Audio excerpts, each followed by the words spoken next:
At the Nocturnists, we are careful to ensure that all stories comply with healthcare privacy laws. Details may have been changed to ensure patient confidentiality. All views expressed are those of the person speaking and not their employer.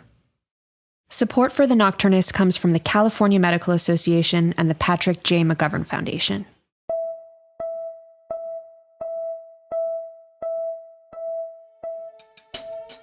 You're listening to the Nocturnist Conversations. I'm Emily Silverman. In the last few years, the medical profession has been grappling with the problem of gender bias in medicine, with how the symptoms of women are seen as atypical, or worse, are minimized, dismissed, or ignored. But where did this problem come from? How far have we come, and where should we go from here? That is the subject of Dr. Elinor Cleghorn's book, Unwell Women, Misdiagnosis and Myth in a Man-Made World. Elinor is a freelance writer and researcher with a background in feminist culture and history. Her critical writing has been published in Screen and other academic journals. She's given talks and lectures at the British Film Institute, Tate Modern, and ICA London, and has appeared on the BBC Radio 4 show The Forum. Her creative writing about her experience of chronic illness was shortlisted for the Fitzcarraldo Edition's Essay Prize in 2017, and her nonfiction debut, Unwell Women, was published in June of 2021. She lives in Sussex in the United Kingdom. Before we spoke, I asked Elinor to read an excerpt from her book. Here is Elinor.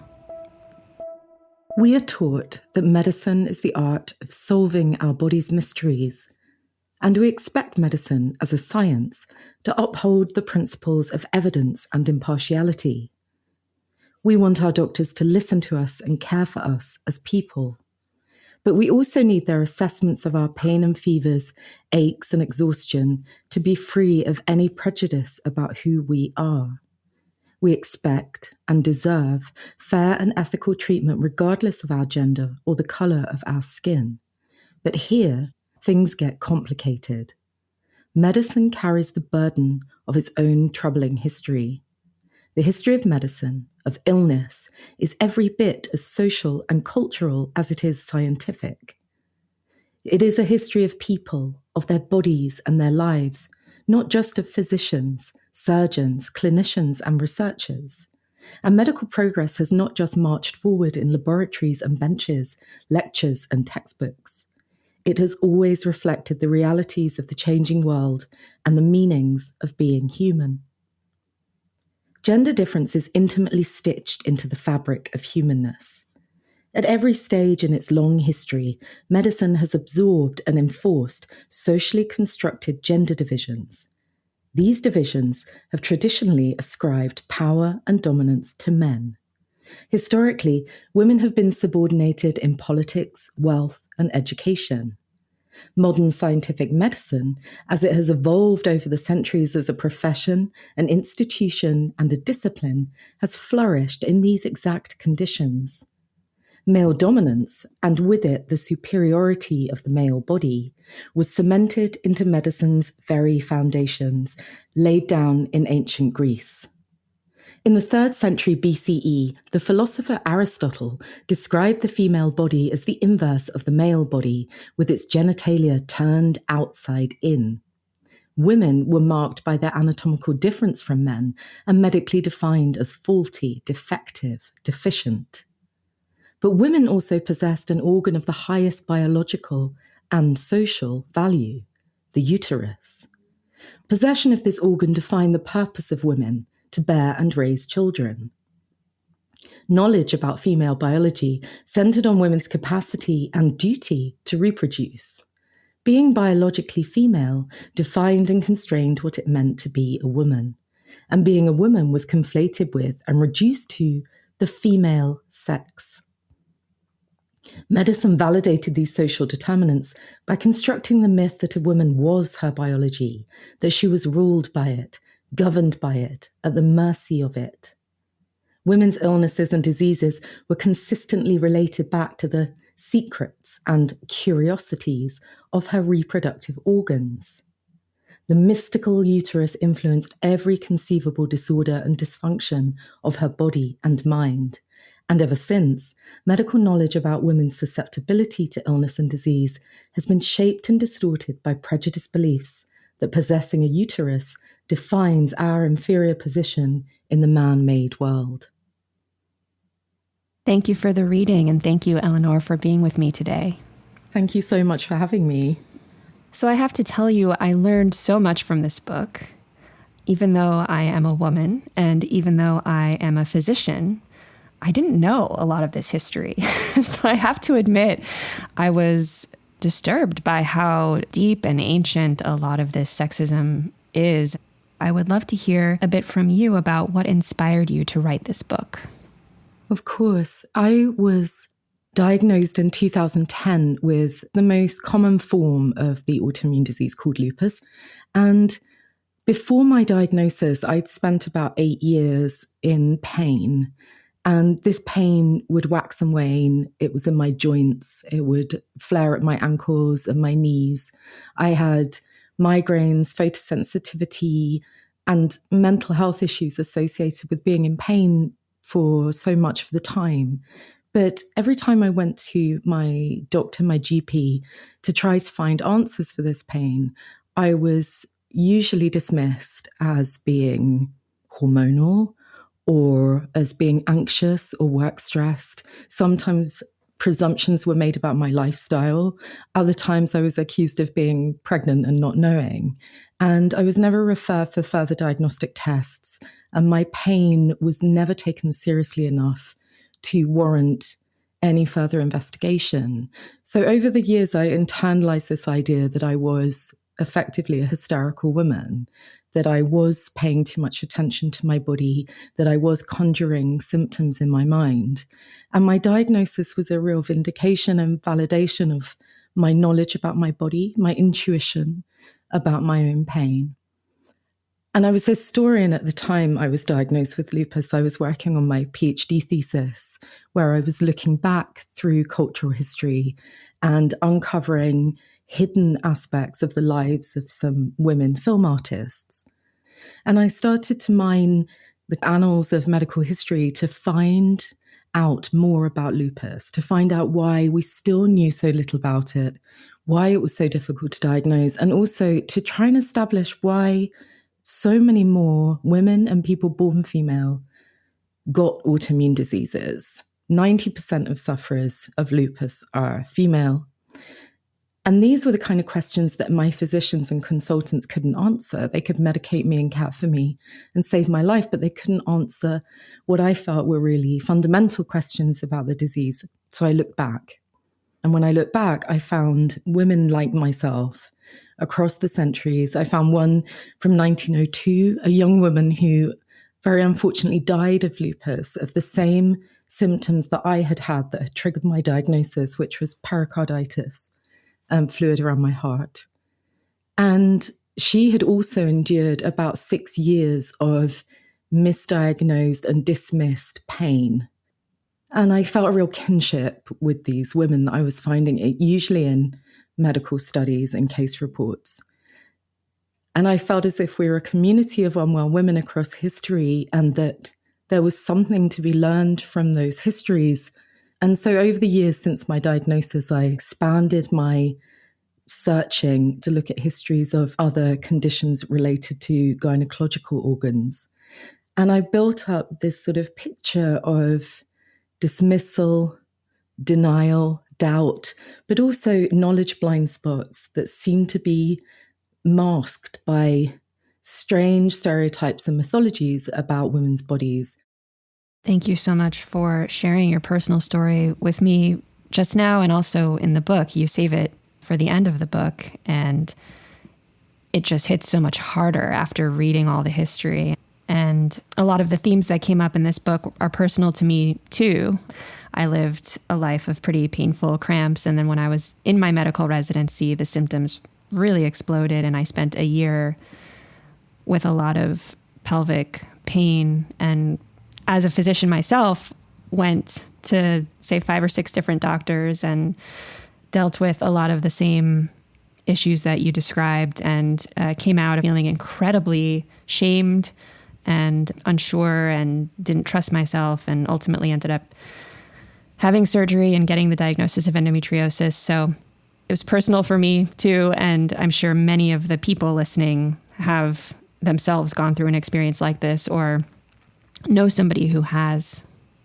I do want to bring it all the way back to ancient Greece because that's where you start. And you talk about this concept of the wandering womb.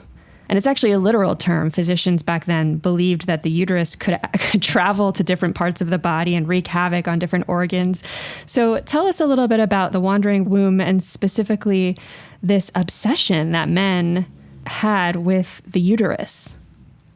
It actually was a condition that was documented and talked about in some of the earliest foundational tracts on human illness and healing.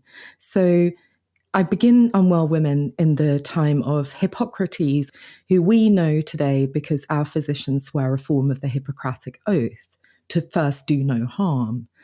And of course, the ancient Greek physicians were embedded in a very patriarchal society. And the difference between men and women was really defined often by what men and women did socially. So men worked and were physical and were strong, and women were reproductive and built for conception and pregnancy. And this really influenced how these physicians thought about how the bodies worked. So when it came to thinking about women's illnesses, the Hippocratic writers understood that women's bodies were different. The people marked female had different kinds of organs, and that they also had different understandings of their bodies. But ultimately, they understood that women needed a different kind of healing and a different approach to medical care. But unfortunately, that sort of ethical thinking is really where it ends because women were primarily reproductive, the Hippocratics thought a lot about the uterus, about the womb. And it made sense to them that when a woman was conceiving or when she was pregnant or when she was having marital sex, that the uterus was being furnished with the right kind of moisture, that it was able to be healthy. And of course, pregnancy was imagined to be pretty much the healthiest state for a woman to occupy. And so when they were thinking about the cause of different symptoms that women might exhibit, so those could include fevers, choking sensation in the throat, chronic pain, convulsions, many different symptoms, these were often mapped onto what was happening with the uterus. And they really did believe that if a woman was not having marital sex, she was not pregnant, she was not conceiving, that her womb would sort of shrivel and in search of moisture would start to kind of roam up the body towards the other organs like the heart and liver, where it would suffocate them and compress them and start causing this raft of terrible symptoms. And this physiological notion that the womb could wander was then taken off in poetry by Plato and in theories by physicians like Eratosthenes, where it was kind of manipulated into being this creature, this animal within an animal, roaming around with all these sort of appetites and impulses of its own, because what it basically hungered for above anything else was marital sex and pregnancy. So there was such a primacy of this idea that the uterus, this highly precious organ that performed this service, had a kind of control over the woman and could exert its influence almost anywhere in her body. So that's where the obsession comes from. It's both a genuine physiological fascination and also a sort of mode of cultural and social control.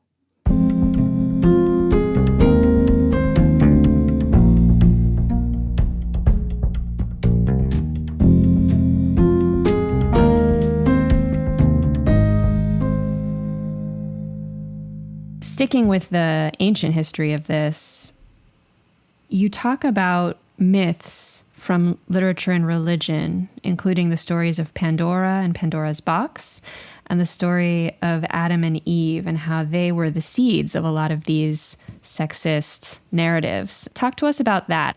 How do those myths flow into medical history?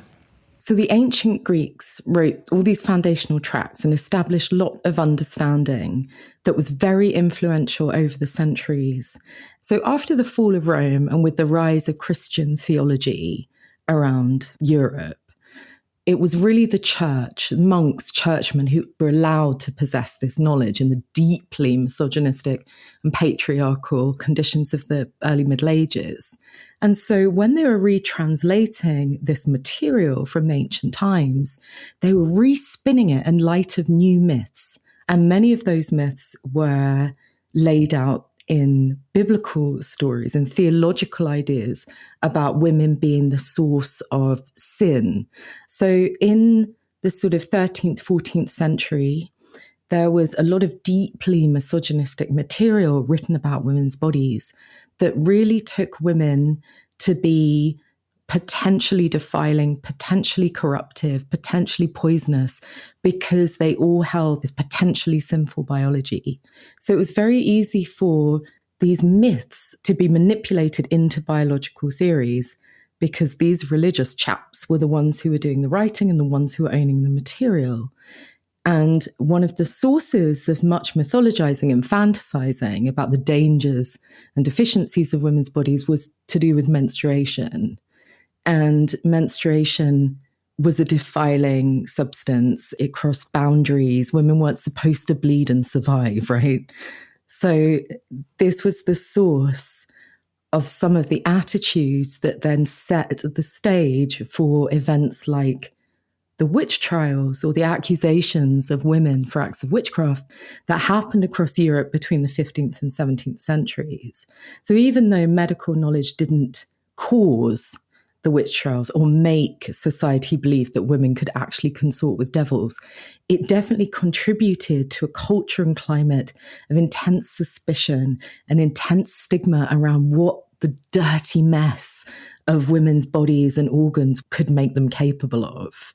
I mean, it's like the earliest possible version of women can't be presidents because they pressed the big red button when they were menstruating. It's kind of that idea that we're uncontrollable because we're full of blood.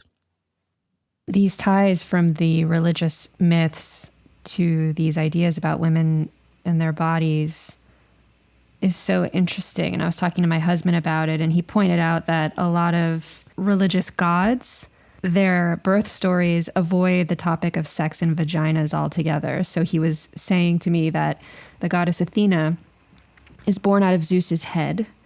Adam and Eve are made from the earth. Buddha was born out of his mother's side. Venus is born from the sperm of Kronos' severed testicles, which fall into the ocean. Jesus, even, we're told, was born without sex. So what do you make of this? Are men afraid of sex? Are men afraid of women and their body parts? Do men hate women? Like, what is going on here? That's so fantastic. I never thought about that at all. It's all this, the gods reproducing themselves in these really odd ways, and like not of women born, no vaginas, no sex, just kind of mutation and replication of the sort of God himself.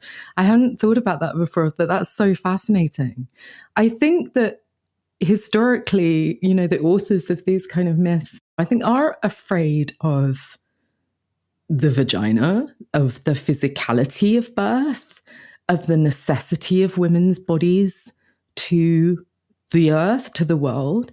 And I think there's something in that about having to cleave back power from women, because women do have this extraordinary physical power and this utterly, at that point anyway, magical capacity to grow a baby and keep it alive and bear it. I mean, it's extraordinary. And I think there's something about those myths that have to set up that women don't have the power, that ultimately the procreative power is in the ingenuity of a male deity and in the kind of transformative thought of a thing that's male, because it just removes that power and it takes it away from women's bodies completely. But it's just so great. And I never thought about that before. I was thinking about this term penis envy, the idea that women envy men for their penises, but it seems like there's quite a bit of uterus envy and that envy is sublimated into hate or something like that. I absolutely think so. I think that's completely right. I think you could also look at it as clitoris envy too. I mean, especially in the 16th and 17th century when anatomists were discovering how the organs were organized beneath the human skin, and when various different Italian anatomists, one of whom was named Colombo, and I don't know if you have this show over there, but we have this old detective show called Colombo. So Colombo discovered the clitoris. He claimed to have discovered the clitoris. And it's so fascinating to think that this anatomist he thought he'd discovered this seat of female physical pleasure, right? This nub, this sort of the center of physical pleasure, the sweetness of Venus. He used all these sick-making terms to describe it. But the idea that this tiny, well, apparently, because they didn't know, of course, then about clitoral anatomy and how it reached back into the body, they just saw the little nub of the organ, that it could be responsible for so much sensation and sensitivity was just kind of mind-blowing and wild to them. And then, of course, what happened afterwards was that the clitoris was vilified and was demonized and was, pathologized as the source of illness, of shame, of stigma. And into the 19th century, the removal of the glands of the clitoris was advocated by some very brutal Victorian gynecologists as a way to cure chronic illnesses that afflicted young women. So we see these kind of moments in medical history where there's a deep fascination with figuring something out about the female body, delighting in that discovery, and then immediately trying to sort of banish it, take away its power, deny what it is and what it means, and take away knowledge about it from women themselves. I want to move into the mind-body connection part of this. There's this term that comes up a lot in medical history, which is hysteria, which, according to one person in your book, was defined as a disorder caused by women's excessive emotions. Men are immune because they are gifted with reasoning and intellect.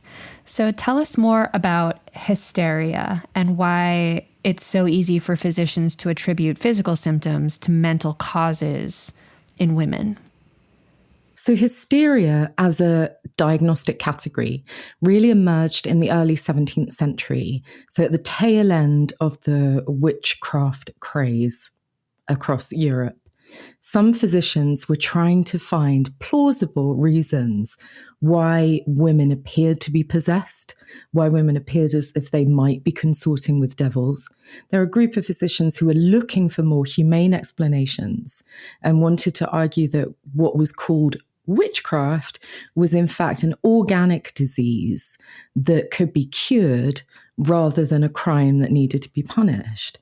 So one of the earliest tracts on hysteria was written by an English physician called Edward Jordan. And he had actually been a witness to defend a woman accused of witchcraft in the very early 17th century. And he decided that she was suffering from a sort of wandering womb affliction. And that because the uterus had such a profound influence on all the systems of women's bodies, and that included their emotions and their minds, that if the uterus was in any way sort of disordered or disrupted, that it could cause symptoms so obscure that women appeared as if they were under the dominion of spells. They've been taken over, but not by the devil, but by their own uterus. So this is the beginnings of this concept of hysteria, and that there's a kind of traffic or channel between the uterus and the mind.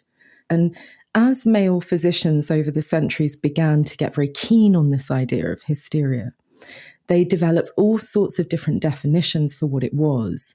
And usually what these definitions had in common were that a woman's emotions or a woman's sensibilities, her weak nerves, her emotional delicacy, her mental deficiencies were so sort of out of control that they were able to kind of manifest symptoms in the body.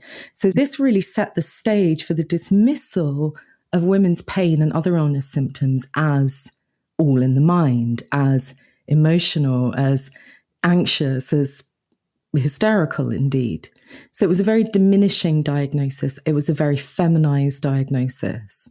And it was also a way for physicians to blame illness symptoms and causes of illness that they didn't necessarily understand on a general sense of feminine body and mental deficiency. And you talk about how in later years, it became about hormones. So instead of she's hysterical, it became she is hormonal. So tell us about that. So when hormones were beginning to be theorized about at the end of the 19th century, they weren't initially called hormones, they were called internal secretions. And in the early 20th century, when endocrinologists and gynecologists began thinking about the influence of internal secretions on male and female bodies differently, we get a really strong sense that women's female internal secretions carry these very feminine traits and virtues. So if a woman was properly furnished with internal secretions, she wanted to be a mother, she wanted to be domestic, she was placid and calm and didn't want more for herself in life. She was quite happy because her secretions were furnishing her with the impulse to be very nurturing and nourishing. So this is the early conception of why we think of estrogen, known as the primary female sex hormone, as having this feminizing effect. And there was a huge idea in the early 20th century that a woman was her secretions. And these secretions primarily came from the ovaries, and they defined who she was. If a woman had too much in the way of secretions, she was probably a little bit slutty. If she had too few secretions, or her secretions were measly or paltry, then she might be more masculine in appearance. She might want to, heaven forfend, go to work or try to think or read a lot. So there was this real kind of scale of healthy femininity that was defined by early conceptions of hormones that really defined this idea that a woman's health was intimately linked to her body's ability to allow her to be socially obedient. So by this time, the early 20th century, this didn't just mean being a broodmare and having babies. This also meant being more or less a kind of domestic goddess and not wanting to push the boundaries of life and equality for herself, because that's what her biology was destined for. And if she was healthy, she wouldn't want more. In the book, you talk a lot about menstruation, masturbation, childbirth, but I was very interested in this discussion around menopause, which, as you say, is still very under-researched, misunderstood, shrouded in myth, misconception. But this idea that once the hormones drop off later in life, what happens to the woman then? And it reminded me of this scene in a modern TV show called Fleabag, which you may or may not have heard of. But it's the scene where Phoebe Waller-Bridge and Kristen Scott Thomas are sitting at the bar. And Kristen Scott Thomas is this 58-year-old businesswoman who's just received an award for the best woman in business. And she talks about how she views the Women's Award as infantilizing. And then she goes on this whole monologue about how women spend decades having periods and childbirth, and then the menopause comes. And you think she's going to say how horrible it is, but then she says, and it's wonderful, because when the menopause comes, you're finally free. And I'm quoting here, no longer a slave, no longer a machine with parts. You're just a person in business. So I was wondering, have you watched that scene, and how did you respond to it, if so? I have watched it, and it's completely iconic. I've watched it many times. It's also iconic for Kristen Scott Thomas's articulation of the whole of women's lives being defined by pain. Like, what it means to be a woman is to be in pain. And her relishing and celebrating not the invisibility, but the freedom from the social expectations that are tied in with having a female body is just so incredible. And it's also really fascinating and really script flipping, because so much of the medical discourse around menopause, especially from the early 19th century through the 19th century into the early 20th, was that menopause was this time of deficiency and decrepitude, where a woman literally degraded and her femininity, her hormonal or secretive femininity depleted, and that she was just pointless in the eyes of medicine and in the eyes of society. She had no use anymore. And she could expect, a horrific kind of time with her health, a stormy climacteric, as some doctor put it, because the ideal state was for her to be in these kind of fecund, fertile years. But actually, it's always time for that narrative to be revisited and completely changed up. And there were many women physicians, older women physicians and scientists in the 19th century who really push forward this idea of the accomplishment and the possibility of being free of this responsibility, of being free of having to obey some sort of biological imperative and destiny, that there's this, whole other category of womanhood that's kind of beyond their understanding and also beyond their control, to be honest. I think it also comes back to that thing, like, misogynistic and sexist medics didn't like what they couldn't control. And older women are a community of people that sit outside of that system of control, because you can't tell them to go have babies for the good of their health. You can't tell them to go feather their nest or be very domestic for the good of their health. So there is that sense of incredible power there that, of course, again, gets vilified and gets pathologized and gets demonized in different ways. And you talk about the witch trials in Europe and how many thousands and thousands of people were murdered and how most of those people were women and how most of those women were older. Yeah. It's just such an interesting history.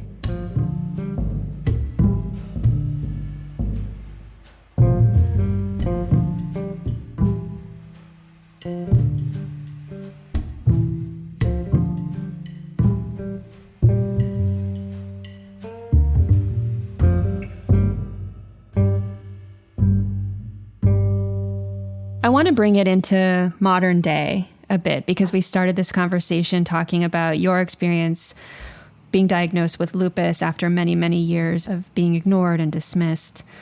Talk a little bit about how this ancient history, Greece, Christianity, witch trials, primitive medicine manifests today with reproductive health, autoimmune disease, things like endometriosis. Like, where are we right now with this? I think the two major legacies that we've inherited from the primitive, early modern 19th century medicine, one is a lack of knowledge around especially chronic diseases that primarily affect women and people born female. And the second thing is a general attitude that women's pain, that feminized pain, is more likely to have an emotional and psychological rather than physiological or organic cause. That's what we have really inherited. And one is a set of knowledge blind spots, and the other is a set of social and cultural attitudes that are so deeply embedded. Gender has such enormous sticking power, and it's one of the biases that is not just medical, it's societal. And in medicine, it's magnified, because sex difference is important to the understanding of disease. Lupus existed in the medical history since the 9th century and had a very long and strange, shape-shifting life as a human disease. But it was discovered to be autoimmune in the late 1940s. And there was a big concentration on what lupus was and defining its symptoms. And because women who presented with lupus and were speaking first of pain, of fatigue, of maybe neurological symptoms, were assumed to be hysterical, were assumed to be overly emotional.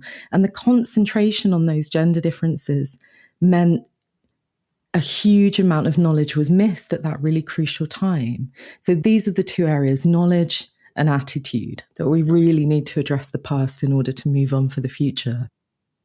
You write, I've often wondered if women's chronic diseases wouldn't be so enigmatic if medicine accepted that they can't be understood through biological evidence alone. Maybe all that clinical and biomedical uncertainty about us is just medicine's failure to look for answers in the right places. Maybe our diseases are an example of the way women's bodies communicate and should be listened to differently.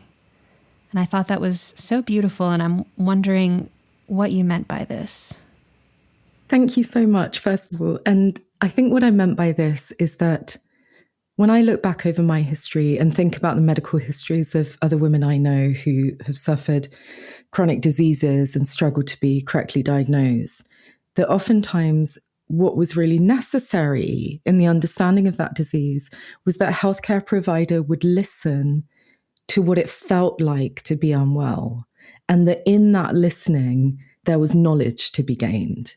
There is often little time or space for the subjective thoughts and feelings of patients. And of course, so many healthcare providers are fantastic at offering humane connection and compassion in those rooms. And I just feel like if we could rethink the diagnostic process to accommodate some of that thinking and feeling, and to say, okay, we use this as a way of furthering our understanding of these diseases, that we might be able to reduce these long diagnostic times.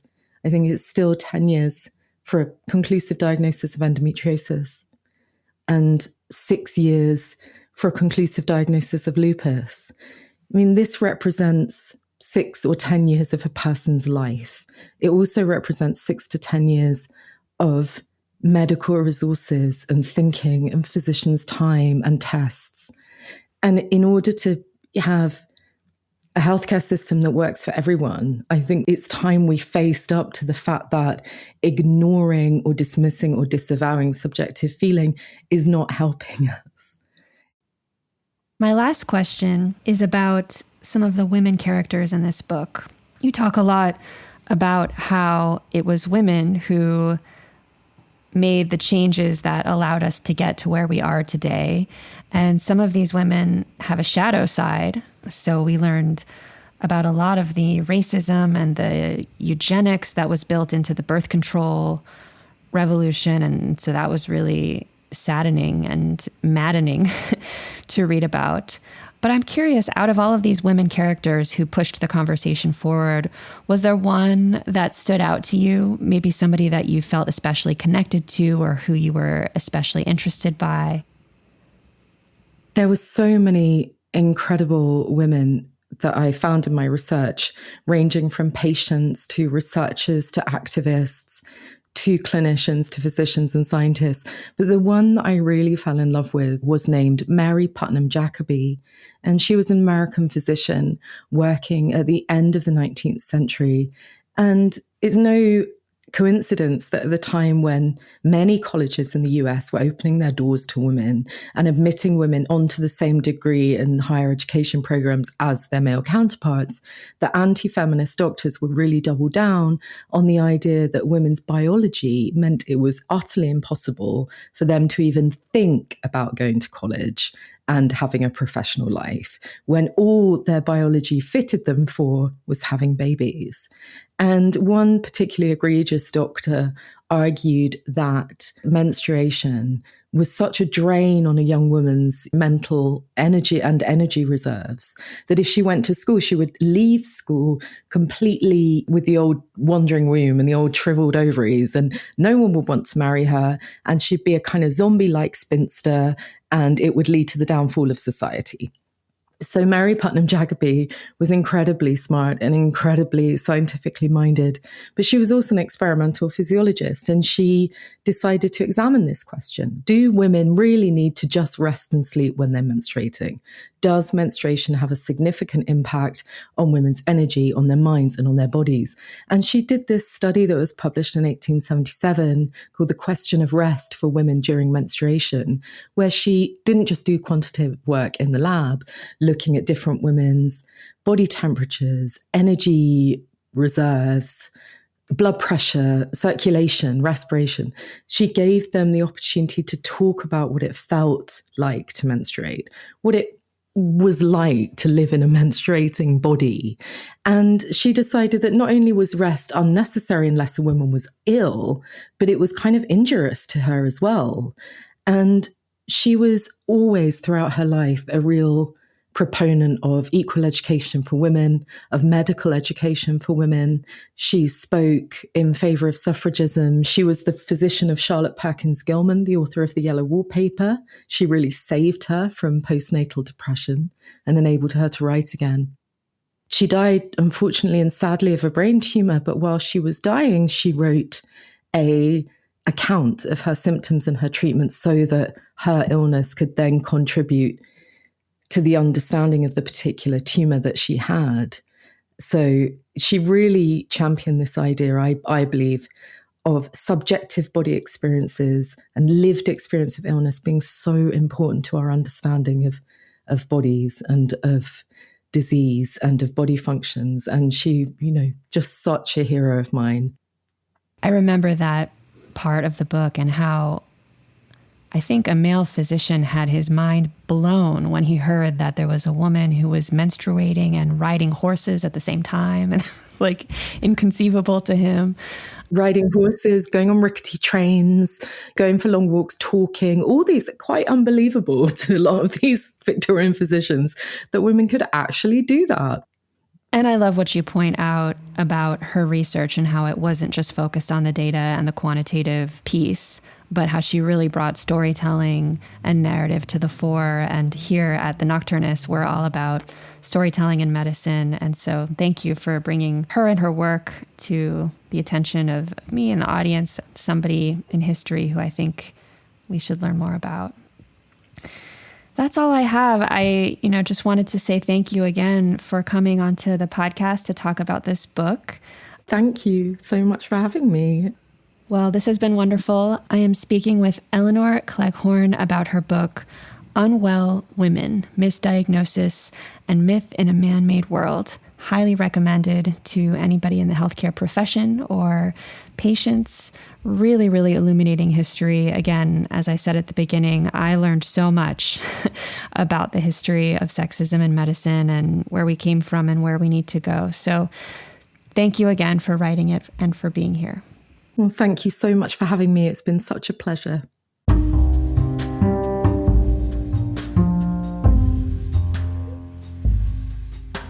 Thanks for listening. This episode of the Nocturnist Conversations was produced, edited, and mixed by John Oliver. Our executive producer is Ali Block, our chief operating officer is Rebecca Groves, and our communications and social media intern is Yuki Schwab. Our original theme music was composed by Joseph Monroe. Additional music comes from Blue Dot Sessions. The Nocturnist is made possible by the California Medical Association, a physician-led organization that works tirelessly to make sure that the doctor-patient relationship remains at the center of medicine. To learn more about the CMA, visit cmadocs.org. The Nocturnist is also supported by the Patrick J. McGovern Foundation and by donations from listeners like you. Thank you so much for supporting our work in storytelling. If you enjoyed the show, please help others find us by giving us a rating and a review on Apple Podcasts. To contribute your voice to one of our upcoming projects or to make a donation, visit our website at thenocturnist.com. I'm your host, Emily Silverman. See you next week.